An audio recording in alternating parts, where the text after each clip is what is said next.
గోదావరి జిల్లాలో కొత్త అల్లుడికి 350 రకాల ఐటమ్స్తో భోజనం ఏర్పాటు చేశారట. ఆ విస్తరే ఊరంత ఉంటుంది. తీరా అది చూసిన తర్వాత అత్త ఇందులో పచ్చిపులుసు లేదేంటని అడిగేట అల్లుడు. ఈ జోక్ మనం చూస్తుంటాం కదా సంక్రాంతి వచ్చిన ప్రతిసారి. మీడియా విషయంలో చంద్రబాబు అనుసరిస్తున్న ధోరణి చూస్తే కూడా ఆ అల్లుడు అడిగిన క్వశ్చనే గుర్తొస్తుంది. ఏపీలో ఉన్న మీడియా మొత్తం టీడీపీకే బాకా ఊతున్నా వంత పాడుతూ ఉన్నా కానీ సాక్షి మీడియా మీద ప్రత్యేకంగా కేసులు విచారణలు జరిపించటమే కాదు, కొత్తగా సాక్షి ప్రసారాలను కూడా ఏపీలో కత్తిరించడం చూస్తుంటే చంద్రబాబుకి ఇంత అసహనం ఎందుకు పెరిగిపోతుంది అని అనిపిస్తుంది ఎవరికైనా. అన్నట్టు సాక్షి అన్నానని నేను సాక్షి మీడియా గురించి చెప్పడానికి ఇదంతా చెప్పట్లా. చంద్రబాబు హ్యాండ్లింగ్ అనేది ఎంత ఇర్రేషనల్ అయిపోయింది, ఎంత ఇంబ్యాలెన్స్ అయిపోయింది అని చెప్పడానికి ఇది లేటెస్ట్ ఎగ్జాంపుల్ అనుకోవాలి. మరి ఏదైనా మీడియాని ముఖ్యమంత్రి తలుచుకుంటే కట్టడి చేయడం సాధ్యమా? ఒకవేళ కట్టడి చేయాలి అనుకుంటే కాన్సిక్వెన్సెస్ ఎలా ఉంటాయి? ప్రీవియస్ ఎక్స్పీరియన్స్ 2019కి ముందు ఒక ఛానల్ విషయంలో చంద్రబాబు ఎలాంటి అటెంప్ట్స్ చేశారో విత్ ఎగ్జాంపుల్ నేను చెప్పబోతున్నా. This is కిటా.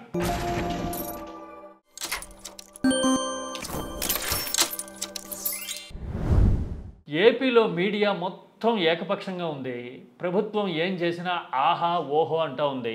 ఆయన అనేక యుద్ధముల ఆరితేరిన మునగాడు అని ముఖ్యమంత్రిని కీర్తించడం చూస్తూ ఉంటే రాజుల కాలంలో భజంత్రీలు చిడతలు వాయించే వాళ్ళు గుర్తొస్తూ ఉంటారు ఆ మీడియాలో. అయినా సరే చంద్రబాబు ప్రచార దాహం తీరుతున్నట్లేదు. అలా అనడం కంటే కూడా చంద్రబాబుని అసలు ఎవరన్నా క్వశ్చన్ చేస్తే తట్టుకోలేని అసహనంలోకి వెళ్ళిపోతున్నారేమో. ఇది కరెక్ట్. ఎందుకంటే సాక్షి మీడియా మీద విచారణలకు ఆదేశించడము, కేసులు పెట్టడం చూసాం ఆల్రెడీ. పైగా ఏపీలో సాక్షి ప్రసారాలు నిలిపివేయడము, అలా నిలిపేయడం మీద సాక్షి సుప్రీంకోర్టుకి వెళ్తే సుప్రీం ప్రభుత్వానికి నోటీసులు ఇవ్వడం అనేది సాక్షి పేపర్లోనే కనపడుతూ ఉంటే ఒక్కటే అనిపిస్తోంది. ఉన్న మీడియా సంస్థల్లో నెంబర్ పరంగా 90% తన వైపే ఉన్నా కానీ సాక్షి మీడియా మీద మాత్రం ఇంతలా ఫోకస్ పెట్టడం వల్ల చంద్రబాబు కొత్తగా ఒరిగేదే ఉంటుంది. కక్ష సాధిస్తున్నారు అనే విషయం జనంలోకి వెళ్ళడం తప్ప దీనివల్ల ప్రయోజనం ఏమైనా ఉంటుందా? అసలు క్వశ్చన్ చేసినా, ప్రశ్నించినా, సూచన చేసినా ఇలా కాదు కదా జరగాల్సింది అని ఎవరైనా అన్నా కూడా తట్టుకోలేనంత అసహనం వచ్చింది ప్రభుత్వంలో అనడానికి ఇది ఒక ఎగ్జాంపుల్. పోనీ ఇదేమన్నా మొదటిసారి అంటే కాదు. 2019కి ముందు అప్పట్లో ఒక ఛానల్ విషయంలో చంద్రబాబు ఇలాంటి కత్తిరే వాడారు. ఏపీలో ప్రసారాలన్నీ నిలిపేస్తే ఆర్థిక మూలాలు దెబ్బతిని ఆ ఛానల్ అల్లాడిపోతే టీడీపీ వైపు ఉండే ఒక మీడియా సంస్థ అధినేత మీడియేషన్ చేసి రాజీ చేశారు. అప్పట్లో నాకు ప్రత్యక్షంగా తెలుసు ఆ విషయం. రాజీ చేసిన తర్వాత ఆ ఛానల్ నిఖార్సైన గోపీగా తయారైంది. అంటే గోడ మీద పిల్లివాటంగా ఎవరు అధికారంలో ఉంటే వాళ్ళకి వాయిస్తూ తబలా న్యూట్రల్గా ఉన్నాము అని చెప్పుకుంటూ ఉంది ఆ ఛానల్. ఇప్పుడు ఆర్థిక ప్రయోజనాల కోసం ఆరాటపడే ఛానల్ కాబట్టి చంద్రబాబు కత్తెర పనిచేసి ఉండొచ్చు. సాక్షి లాంటి ఛానల్ మీద అలాంటి ప్రయత్నాలు ఎందుకు పనిచేస్తాయి? సాక్షి వాడేమి డబ్బుల కోసం నడపడు, భావజాలం కోసం నడుపుతాడు. పోనీ సాక్షి ప్రసారాలు ఆపగలుగుతాడా చంద్రబాబు అంటే అది సాధ్యమయ్యే పనేనా? అది కేంద్రం పరిధిలో ఉండే విషయం.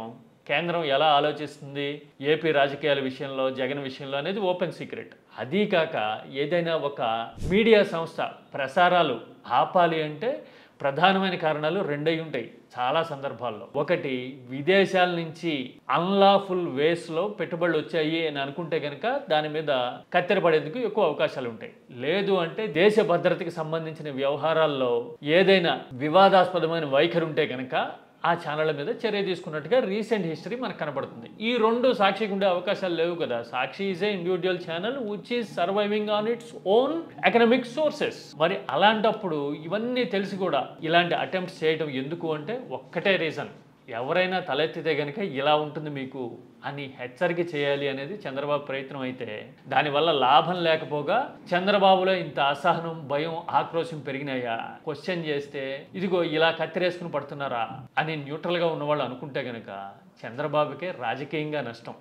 ఎందుకంటే ఏపీలో 7-8 మంది సైడ్ మారినా కానీ రాజకీయం అమాంతం తిరగబడిపోతుంది కదా ఇప్పుడున్న పరిస్థితుల్లో. మరి ఈ పాయింట్ ఎందుకు అర్థం చేసుకోవట్లా?